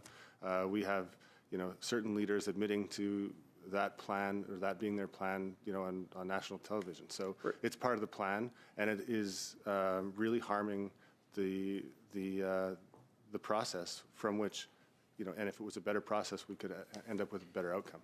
Were you surprised that the Secretary of State for Labor wouldn't even acknowledge that it's damaging labor relations in the country, the use of Section 107? Did you find that surprising? Well, I mean, I entered the room just as that conversation was ongoing. I don't want to comment on the entirety of the Secretary of State's replies, but I will say, and I think this might answer your question, that it's to me, it's very clear that there is a problem here, and it has to be acknowledged, and to and the continued use of it, and to not acknowledge it is going to, or to allow for it to continue to be used, is going to continue to erode labor relations in Canada. Your proposal seems to be to build a better mousetrap, right? To lack of a better phrase, right? You want to build a better bargaining process or a better mousetrap. That's kind of your suggestion, right? I think it is incumbent upon all of us. Our union, we have not been on strike in approaching 30 years either in pilots in Canada. We don't want to go on strike. We want to work. Labor disputes are the result of breakdowns, and this just makes breakdowns more likely, not less likely. Do you get any sense that the government's interested in trying to find a better process, or do you get any indication that they just think the answer is Section 107? Well, so far the answer has been Section 107, but I am a glass half full type of person. I do hope that everybody here in this room and in the House of Commons and from Canadians from coast to coast do get interested in resolving the problem, because there is one. Kevin, I'll ask basically the same question. I mean, you did sort of touch on it in your opening statement, but do you believe that the use of Section 107 8 times in the last 14 months is damaging labor relations in the country? Well, it undermines collective bargaining. And what happens is there's a breakdown in trust between the parties, and the long-term health between the management and the unions fail. So it's all it essentially does is kick the issue down the road to the next time around, when then you already have animosity built up between the two parties. And if I may, the example I'll use is the Port of Montreal. The Port of Montreal has had their last 3 agreements imposed on them through binding arbitration. And as we see, the Port of Montreal is in binding arbitration again because of that. Because of Section 107? Yes. So. And that's part of the problem, because it actually increases, when the parties don't get to resolve the dispute themselves through the collective process, it increases the animosity between the parties. Is that what you're saying? Well, the issues don't go away. So if the issues were here the last round and an agreement is imposed on you through binding arbitration, the majority of the time those issues don't get addressed. They're brought up the next time around. And if the employers' associations, and in our industry, the terminal operators and the shipping lines don't want to address them again, it becomes the issue for the next round of bargaining, and so on, until, if they were important enough to bring up in 2012, and they're important enough to bring up in 2015 and 2020, then, they're going to be brought up in 2025. Thanks. Madame de Rocher pour 6 minutes. Thank you, Mr. Chair, and thank you to the witness for joining us in person for this conversation. So I think I'd like to start with, reiterating that the federal government is neutral in those disputes, in those labor disputes. The Canada Industrial Relations Board operates at arm's length, and its independence is essential, and it's there to manage disputes and to ensure procedural fairness. I think I also want to say that this government is pro-labor, pro-union, and we have proven that time and again. And actually, if you look into Budget 2025, there are a number of measures to help unionized and non-unionized worker. I come from a riding where we have a port, and I really appreciate the essential work that port workers do to keep our economy moving, as well as, of course, the airline industry to keep our economy and our people moving, mobility, and all of that. I think that the government has a role to balance public interest as well as the rights of workers, right? Particularly in critical, essential, like rail, port, telecommunication. I think those are essential to maintain that. And of course, we've heard from our colleagues about the impact of some of these work stoppages on small businesses. I would really hope that today's conversation, such as my colleague mentioned, that we could get to some constructive recommendations as to how, we can balance the workers' right with really strong impact on the economy. And so maybe I'll start with a question for Monsieur Guenette or Madame Santini. Can you share a little bit of the impact of some of these work stoppage with concrete numbers on the economy, on jobs, right? We're talking about Canadians losing jobs because, all of a sudden there's a part of the economy, there's a part of the system that is frozen. And I'm not saying one is more important than the others. They're all, and they need to work together. But if you can tell us a little bit of data. Thank you very much for the question. So we did ask our members back in January how much all the work stoppages from the preceding year had cost them, and the median response was $10,000. So it's not a small cost for a small business, where that $10,000 actually might be their margin for that month. But the reality is some businesses lost a lot more, and not only did they lose in terms of perishable products, lost customers and things like that, it hindered their reputation when they were trying to grow. The reality, too, is many had to face some decisions, particularly when you're talking about the port strikes that lasted over 13 days and the backlog that was associated. It meant that they had real concerns about meeting the supply that they had, but also being able to keep productions going and the hours they offered to their employees. And so when we think of the economy and a work stoppage, we often then think of the employee and the employer that are at the negotiating table, and we forget that there are many other employers in the economy that are also being concerned about whether or not they can maintain cash flow to keep their employees from receiving and being able to take home a pay. So making sure that that's taken into consideration, you referenced, the role to balance public interest.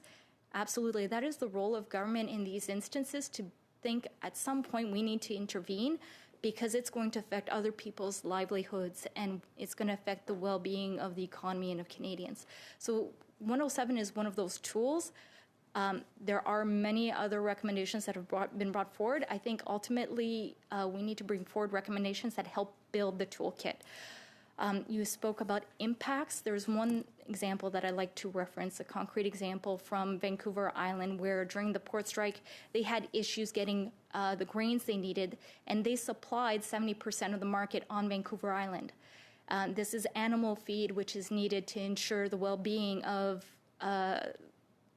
the cattle or the different animals within the farms on that island. So it wasn't unconcerning, or I should say was quite concerning, that they couldn't get the shipments they needed. Even trucking it in cost a lot more, and they could only get 1/8 of what they needed. So the reality is they had key concerns about maintaining and meeting the demand of their customers on the island. And in terms of revenues, it was an 80% revenue loss. Thank you. Thank you for that, Ms. Santini. I don't know, Monsieur Guenette, si vous voulez ajouter quoi que ce soit, sinon. Mr. Guenette, would you like to add anything? No, not for the moment. Maybe this is a question for either Mr. Perry or Mr. Piper, because you are much closer to the workers and you've had those experiences. So how do you think these economic impact play into the discussions at the table or the decisions of the unions, to go ahead? I can take Yeah. a moment.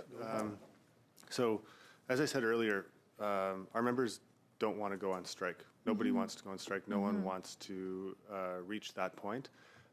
In fact, there are mechanisms within the Labor Code to make sure that essential services are maintained. And in fact,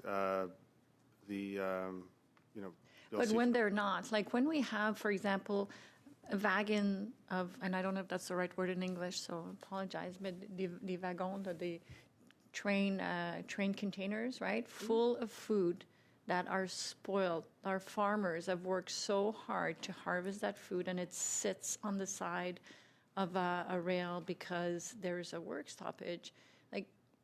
like, how does that factor in? And I understand you're in the aviation and it's a different industry, but how does it work into? I just want to finish, and if you can maybe finish Thank in you. writing. We'll have to come back to Thank that. you. Thank you.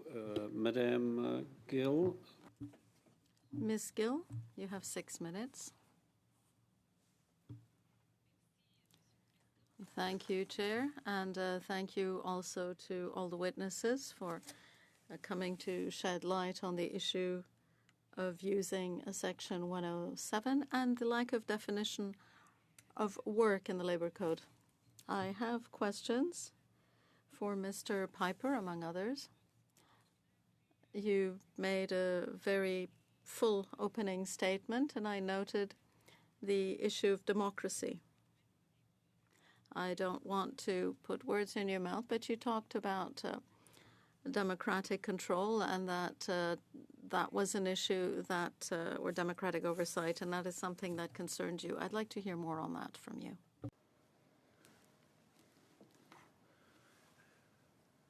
I only heard part of that, but it was about democratic control. So, if I may, the issue being that we find is that the ability to have faith in the employers' associations that you're dealing with and the decision makers that are at the table, and that the employers' associations aren't just going through the motions to wait for the federal government to implement a Section 107 on us. Now, in Halifax, at the table, we have representatives from the shipping lines, representatives from the terminal operators, and to reiterate, it's been 50 years since we've had a labor issue. But that's not the case in other ports in Canada. And the employers' associations in those ports, from my colleagues, is that the employers' associations, they have to leave the table to make decisions. So they come to a tentative agreement or an agreement on principle, and then they come back the next day and that agreement is gone. It's not, and they have to start over again. I hope that answered your question. Oui, absolument, et peut-être. Yes, absolutely. If I can illustrate what I mean, in some areas, Section 107 is talked about as being a goon law, where somebody just comes in and bludgeons the other. There are two parties, the employer and the workers, and then a third party comes in, like the goon who slams the player into the boards.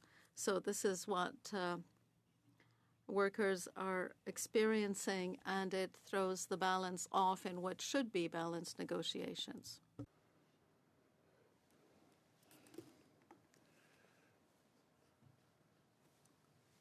Again. Monsieur, oui, je comprends, vous n'entendez pas. I understand you are unable to hear. Monsieur le Président, est-ce que mon son fonctionne bien? Mr. Chairman, is my sound working properly? Since Mr. Piper doesn't seem to be getting the interpretation, I hope what I'm saying isn't too difficult. Issues with the internet connection that you are having. It's good? Yeah, okay. No, I lost. Est-ce que c'est préférable que... Would it be preferable for me to go through another sound test? Because I don't want to make the witness lose any time. Now, Madame Gill, you should be better now. Okay. We'll give you the time. Madame Gill, could you repeat your question? En fait, je peux passer. I can move on to something else because it was a long question, Chair, but I think I did actually get the answer. I would have liked further details on something. I'll move to Mr. Perry. Mr. Perry said that he had a number of recommendations on the use of Section 107. He did go through a number of recommendations very briefly in his opening statement, but could he provide more details on those and even provide them to the committee before we complete our work? So thank you for the question. And of course, we would be more than happy to provide any recommendations in writing to the committee. My the recommendations, really, I'll back up by saying that what we want is, I think we should all agree that disputes are not the point of bargaining. The point of bargaining is to reach collective agreements that work for everybody. They have, if you shortchange the process, then they don't work for everybody in the long run. If you, the reason that we're talking about Section 107 and the reason it's so important to us is because it undermines the good process from which a good outcome can ultimately be reached. And so to answer your question, which I appreciate very much, focusing on with 107 is, we believe it should be withdrawn, removed from the Labor Code, but our attention should then be directed to the process that precedes it. We want meaningful bargaining to happen in the time right from when a notice to bargain is issued, right from the very beginning. And what we're finding is that's not happening. We're finding employers are disinterested in having the meaningful, difficult conversations and leaving so much of it to the end. When we end up in arbitration, it's quite often the case that it's just a very small number of issues that get addressed. To my colleague's point, many issues go unaddressed simply by the way things get narrowed through the process of arbitration. So we want, there's all sorts of things other than money or pay tables that need serious consideration, and when they go unaddressed, it leads to a destabilizing of the labor relations. So we're talking about a number of things, and I'm just going to try to characterize them because it really is to provide focused negotiations early on in the process that will lead to better outcomes. Madame Gill, Mr. Merci beaucoup. Thank you. Reynolds for five minutes. Thank you, Mr. Chair. Thank you very much, witnesses, for coming here today. Really appreciate you guys attending in person. I know that this government has been saying a lot about supporting workers and they favor workers, but I think we can all agree actions speak louder than words, and the government's actions are very contradictory to what they have been saying regarding the rights of workers. So my first question is for Mr. Piper. The very foundation of the relationship between an employer and its unionized workforce is based on the ability to collectively bargain in good faith. Do you think that the government's repeated use of Section 107 is undermining those relationships? We do. We think that Section 107 is detrimental to the bargaining process, and it unfairly levels the playing field toward the employers. And, during the ILWU BCMEA dispute, they appointed two federal mediators, Mr. Reddy and Amanda Rogers, and they came back with recommendations about changes in the way that bargaining should be addressed, implementation of mediators, and they upheld the right to strike. So that's where our concern is that if recommendations like that aren't implemented, then the employers won't change their MO. They're going to continue on the same path that they're on now. So with the government's tendency to rely on Section 107 to force unionized employees back to work and their respective unions into binding arbitration, which prevents strike action, do you think the process shifts the contract negotiations in favor of the employer? I'll ask that of you, Mr. Perry. Thank you for the question, and I believe that there's no question that it does shift the bargaining landscape in favor of the employer, and it's because no employee group wants these discussions delayed. And this is something that delays meaningful bargaining. And so it's to me, it's clearly not in the interest of members or unions, and it's not in the interest of the processes that will lead to stable outcomes.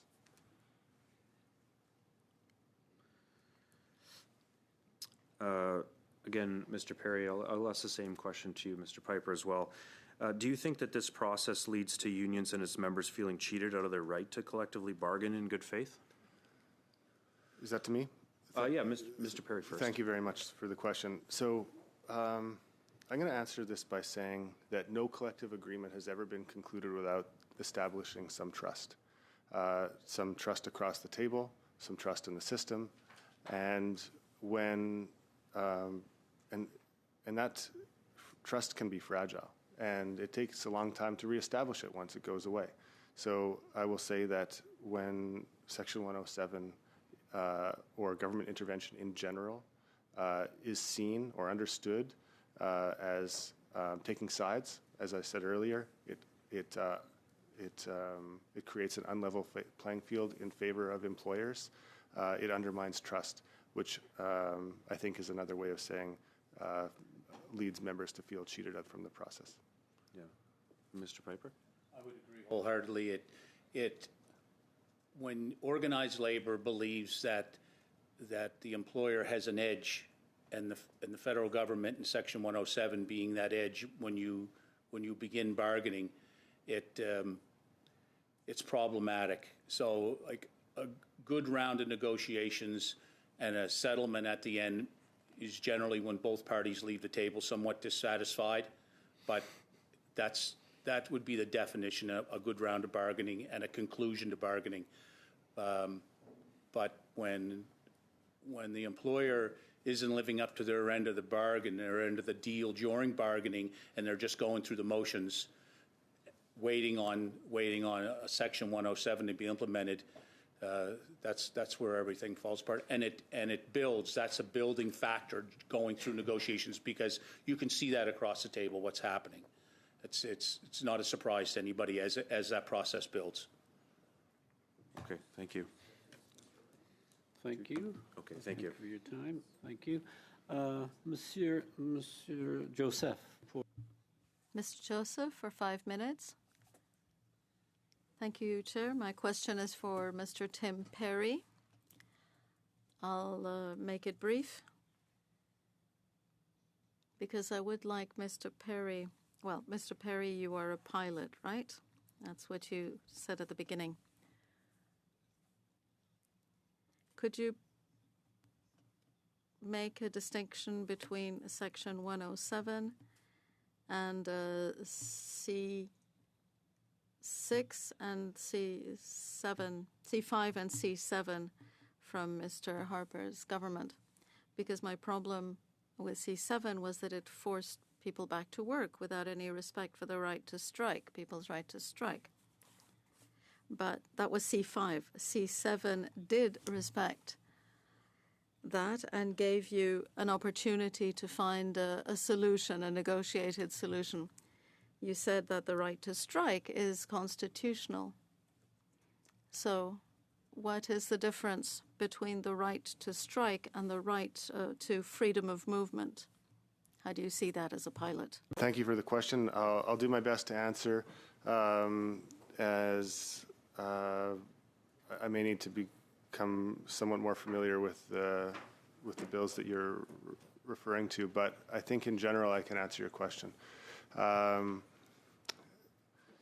So government intervention in general is what we're talking about. Section 107 is one way of government intervening in collective bargaining. Putting the question before Parliament is it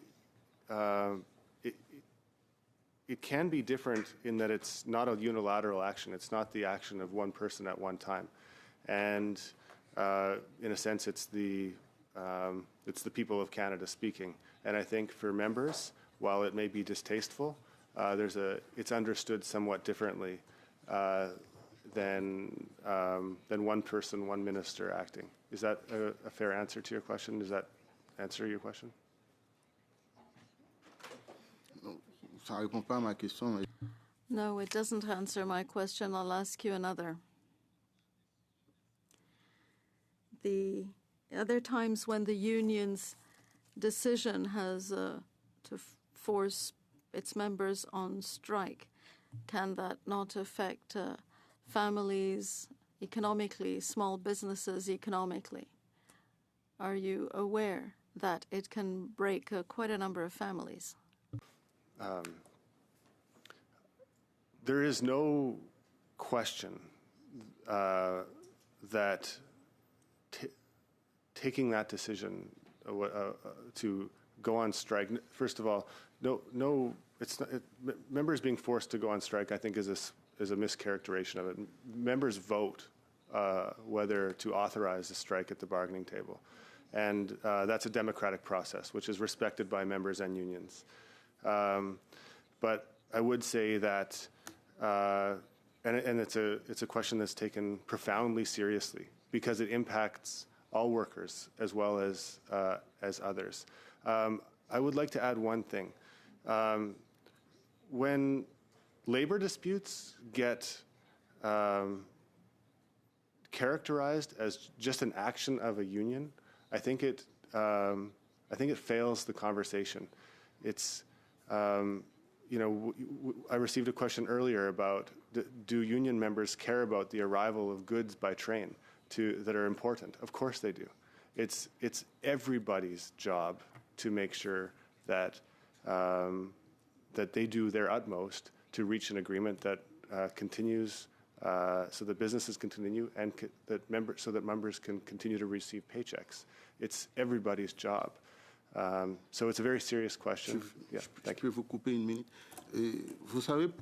If I might interrupt, I'm asking the question because at the time we were in our ridings and a lot of families and heads of families phoned asking the government to do something, saying things like my family was blocked in Cuba, stuck in Cuba with the children, and they'll have to go back to school soon. At the time, the government made the right decision. There's a big difference between C5 and C6. Do you have a message for the people who were basically held hostage in Cuba and Paris right before kids were supposed to go back to school? Do you have a message for people who weren't getting paid and after 3 or 4 days or 3 or 4 months, because there were strikes that did last that long, were obliged to sell their homes? Do you have a message for them? Very short answer. That they should hold everybody accountable, including employers, and that the issues should not be oversimplified. Thank you. Merci, Monsieur Joseph. Madame Gill, pour Thank you. a demi. Thank you, Mr. Joseph. Ms. Gill, 2.5 minutes. I'm sorry I was interrupted. Thank you, Chair. So if I understand correctly, Mr. Perry and Mr. Piper, you are both in favor of removing Section 107 from the Canada Labour Code. Am I understanding you correctly? For my part, yes. Seulement, oui. Oui. Oui, merci. Yes, thank you. Yes, we. Oui. Oui. Yes. Thank you, Mr. Piper. Your sound was weaker earlier on. I completely agree that Section 107 is becoming a third player that invites itself to the party and decides on how negotiations will end or how they will end. I think, Mr. Guenette, I don't want to put words in your mouth, but you were saying that Section 107 was in some cases the only means for negotiation. Part of Ms. Gill's comment was lost because the sound was lost.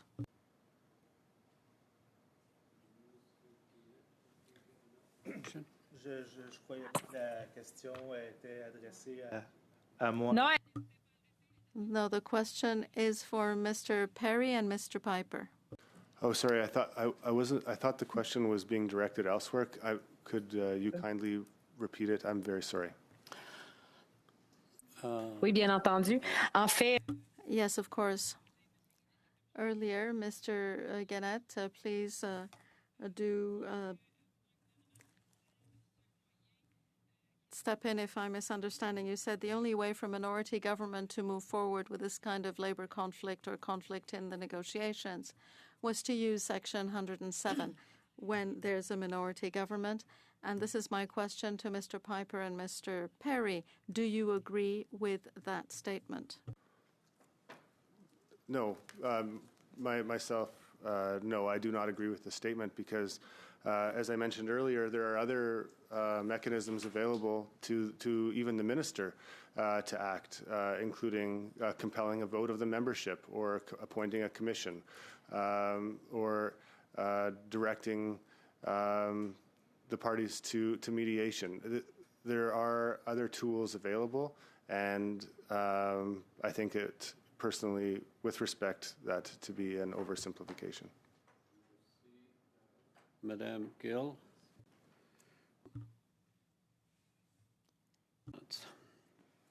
Thank you very much, Chair, and I'd like to thank each of the witnesses for taking the time to be here.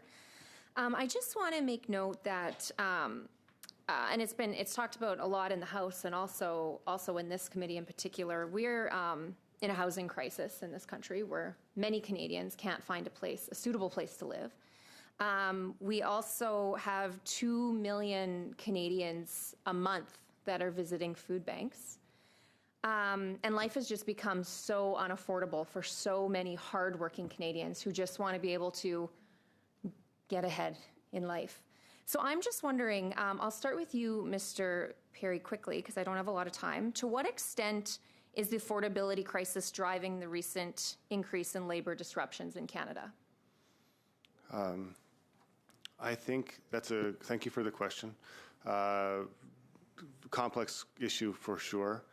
I think that the strains upon, and I'm going to talk about members and working people, and from that perspective, the strains on them are numerous, and you've identified certainly one area where that's the case. Some of them. Okay. Yeah, and I think that so a good way to approach that is to have a healthy collective bargaining system that can make wages and working conditions, move along with the times.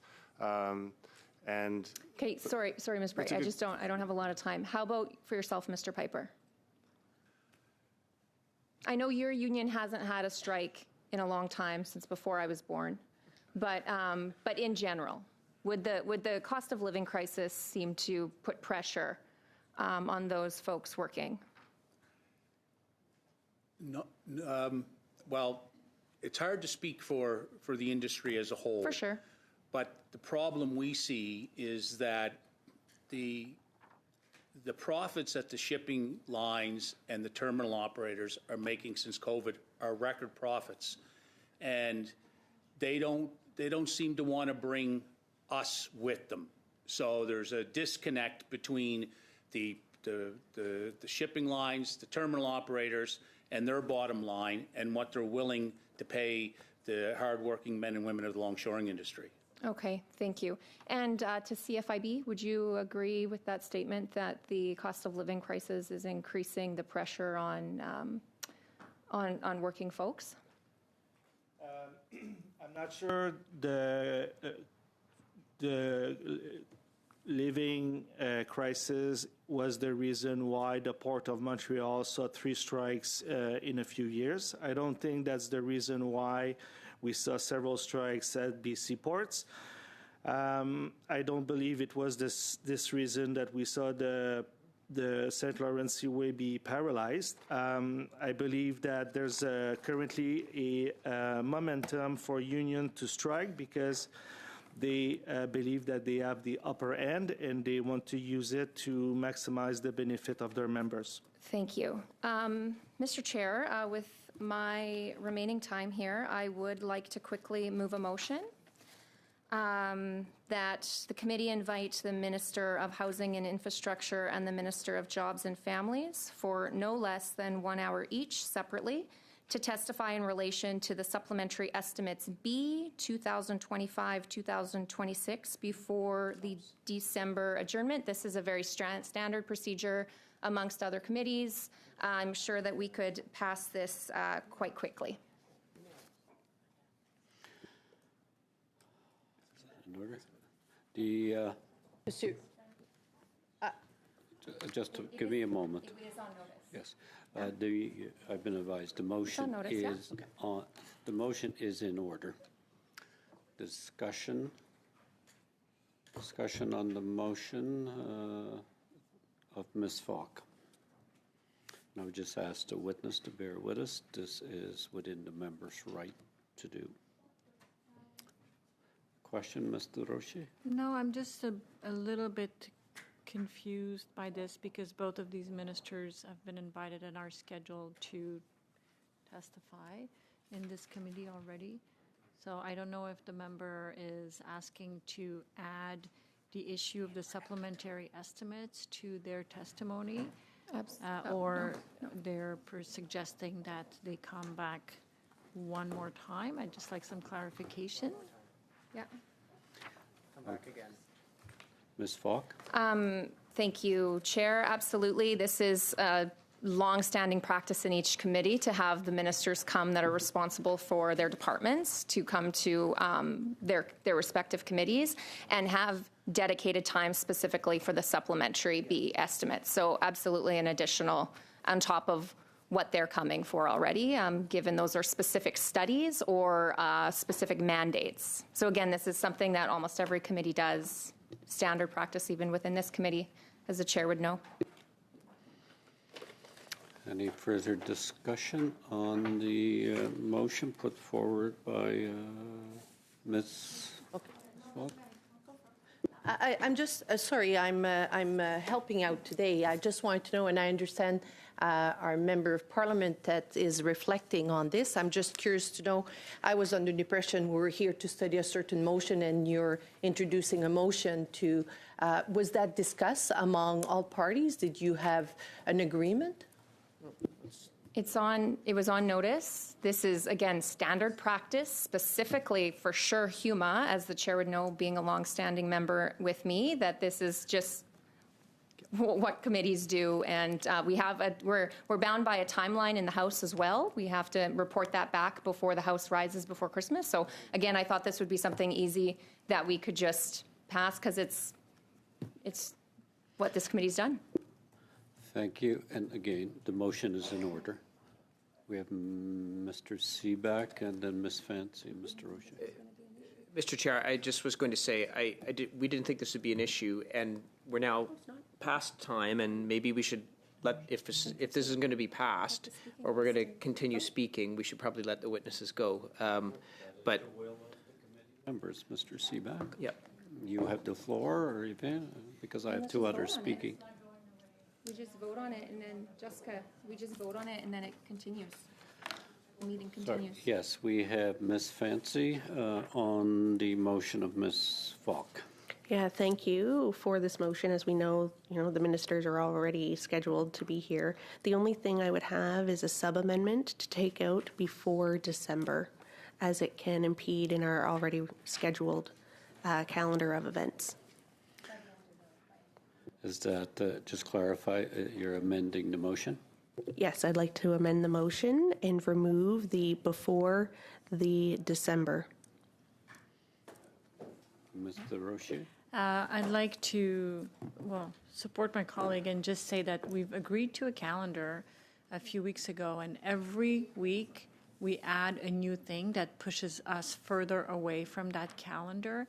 And we've been very flexible in accommodating these, but I just want to say that. And I'd like to add a sub-amendment to strike out the no less than 1 hour each, so for 1 hour each, and remove the separately, just, so that we can have the option of combining if possible. Just, Madame de Rocher, we have to deal with the amendment because you can only sub-amend the amendment that was made in reference to Ms. No, Fancy. I see. Yeah. So, yeah. Yes. So, yes. no. So can you read? May I roll that into one then, in striking out no less than, and striking out, You would need unanimous consent to change your already amendment okay. that's on the floor. okay? So we have, so we're clear, we have an amendment moved by Ms. Fancy. Discussion on the amendment? If there's none, I will, Ms. Falk? Ms. Falk? Ms. Falk So I has would the say floor. pursuant to Standing Order 81.5, so each committee consider and report or shall be deemed to have reported the same no later than 3 sitting days before the final sitting of the supply period, not later than Wednesday, December 10th. So this is a standing order. So I don't know how we would take out when we'd have to report by. This is something the House is saying that we need to do. So Wednesday, December 10th, or 3 sitting days before the last allotted day in the current period. So I don't know how we could be in agreement with that amendment. I guess my only question to that, through you, Chair, would be, will that push the temporary foreign workers study into the next House sitting? It very well could if it's adopted. I will just make note, too, that the committee can meet extra if we need to meet extra in order to meet these dates. So I don't see an issue as long as we have resources that we can have meetings. You're both correct. As well, through you, Chair, can't the ministers just come after December, like in the new, after we get done our regular schedule, have them come in afterwards? So that way we're not, okay. Sorry, I have Madame Gill on. Madame Gill, question sur l'amendement? Oui, Monsieur le Président. En fait, je me Yes, Mr. Chair. I was wondering if the amendment didn't cause problems to the motion itself by deleting the deadline. Is that an issue in terms of the motion, Mr. Chair?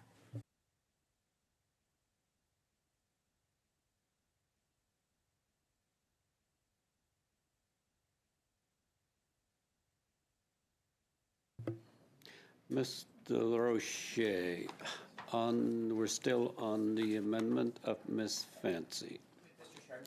Monsieur le Président, je Release the Mr. Chair. réponse à ma question. Mr. Chair, I didn't get an answer to my question. Mr. Chair. Thank you, Mr. Seaback.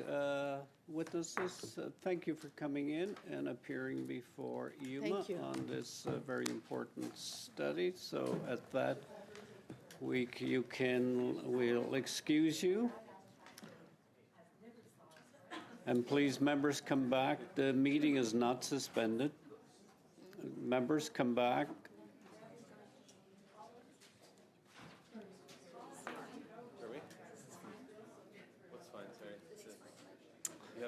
Thank you. If the members could return to their seats so we can conclude discussion. I'm going to suspend for 2 moments, or for 2 minutes. Suspend.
If you could take your seats, and we will then resume.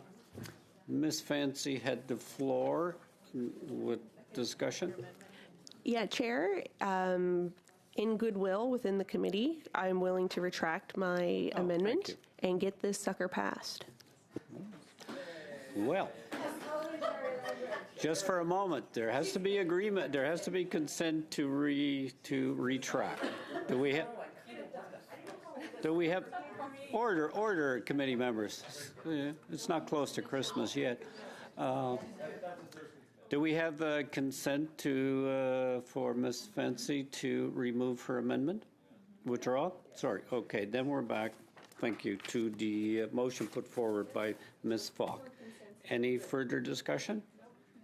No? Ms. Gill? Ms. Gill? No? No. Is there consensus on the motion, Ms. Falk, or do you want me to take it to a vote? I see consensus. So with that, the motion is adopted, and with that, I'm going to, is the will of the committee to adjourn? Adjourn.